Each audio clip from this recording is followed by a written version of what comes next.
Hey, what's up, guys? Back again. Have you guys ever heard, or even better yet, said yourself, I can't tell anybody what I'm doing. If people know, they'll find somebody and they'll replace me. Or if people know how to do my job, I don't become as important anymore. Or I need to be the one person that does this. Otherwise, I need to do it for job security. Do these words sound familiar? Have you guys ever said anything like this or, heard it from other people? Well, I used to think some of these things too, and I want to share something that I realized about this that really was stifling my personal growth and probably is stifling yours too. I want to share a story with you guys, and also from that story, 5 words that really changed my perspective on this whole area of the idea of being irreplaceable. Yes, you want to be irreplaceable, but probably not in the way you think. Let me tell you a quick story. So when I had first started working at my company now, I was very focused in a couple areas and became pretty good subject matter expert in what I was doing. I wanted to make myself critical. I wanted to make sure that when people needed something, I was the person people called. And that was good early on. You learn some things, you gain some experience. But I had a career conversation with one of my coworkers, Christian, and he said, again, 5 words to me that confused me but changed the way I view everything. He said, AJ, you want to be irreplaceable, but also replaceable. And some of you are like, oh my God, AJ, thank you so much for that, right? That's clear as mud, right? And I said, or you might be like me, what the hell does that mean? How am I supposed to use this information? Well, I want to share with you guys kind of 3 examples and 3 ways that if you're not able to be replaceable in a good way, it's actually hurting you and your personal growth and your growth in your business. The first is if you are irreplaceable in the fact that you are the only one doing something, you become a single point of failure. This is something that's not good for you, and it's not good for businesses either. How many times have you gone somewhere and they say to you, oh, we'll have to get back to you. Our one person who does this job is not in today. Well, do you want to be that one person who has to be around 24/7 to get something done?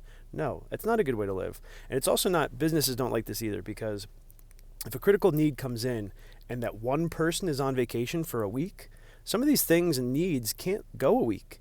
And they'll realize that they need to be able to grow and have a backup for you so that they can still operate. So again, you don't want to be a single point of failure. Yes, it makes you irreplaceable in the fact that you are the one person, but it's also bad for business. So what can you do to help in this first example? The best thing you can do is have a backup, is find somebody who you can work with to be able to make sure that there's always coverage on the work you do. Because if the work you do is critical, you want to make sure it's covered in the right amount. But sometimes that is truly too much for one person. And this leads a little bit into the second part, the second topic too, where you're being irreplaceable is actually hurting you. And it's also the idea that businesses want to grow. In general, right, businesses are around to grow, make more money year over year. Now, if you think about your job, your position, your role, if you are truly the only person doing a thing, there's nobody underneath, there's no team, there's nothing else, the company is growing around you and you are one person, you might be critical in your role, but does that mean that your role and the work you're doing remains critical? Now, this is not for everybody, but you have to think about this a little bit. Again, if businesses want to grow and the work you're doing is important, your work and your team should scale along with it. So now, how can you help overcome this? Again, a lot of it is really just saying, taking the work that you do, showing and demonstrating how important it is to your company, to your business, and saying, I want to grow this because I think there's potential for the business to make more money because of what we're doing. We want to take some time to grow our team, have a few more people, and really expand and scale as the business grows too. Because again, businesses want to make money.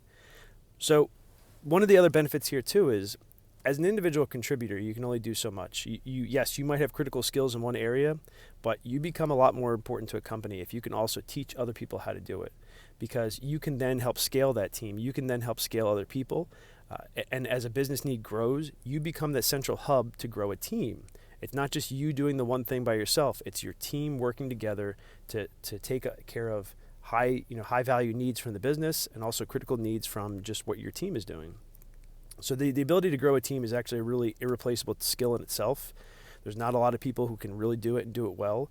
So not only are you being able to advance and grow the work you're doing to show that it's scaling with the business, but you're also taking on a pretty critical skill yourself that in turn actually makes you irreplaceable. Not because of the technical or the knowledge skills that you have, but because of some of the softer skills that you've gained to be able to grow a team and actually manage multiple people. I read this in a book a little while back, and it really stuck with me. The idea that doing work is easy.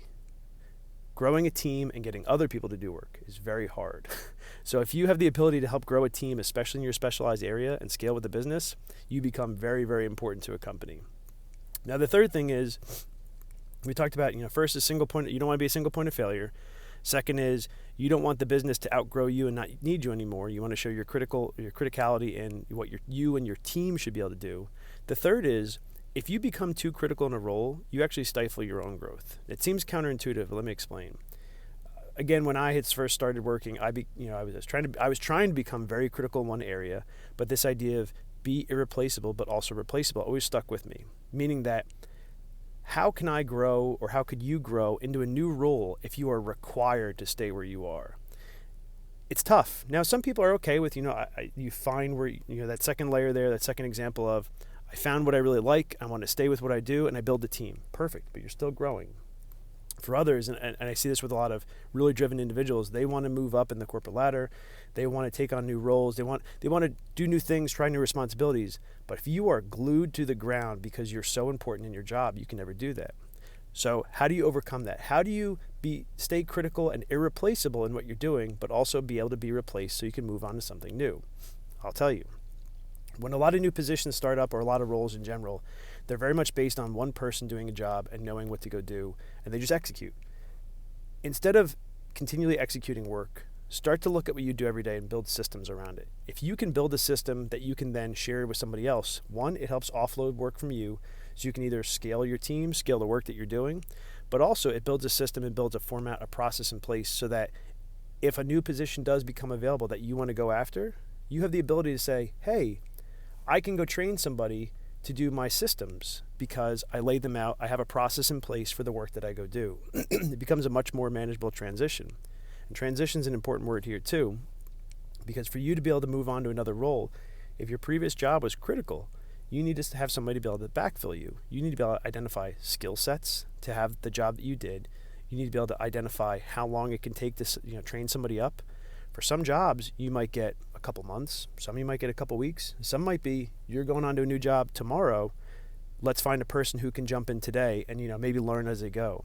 But you need to have a way that you can say, this was a critical role, but I built the right process and the right things in place so that somebody else could come in if I needed to go on to something else because I have an opportunity. If you have an opportunity that you really want to go after, you don't want to miss out on that.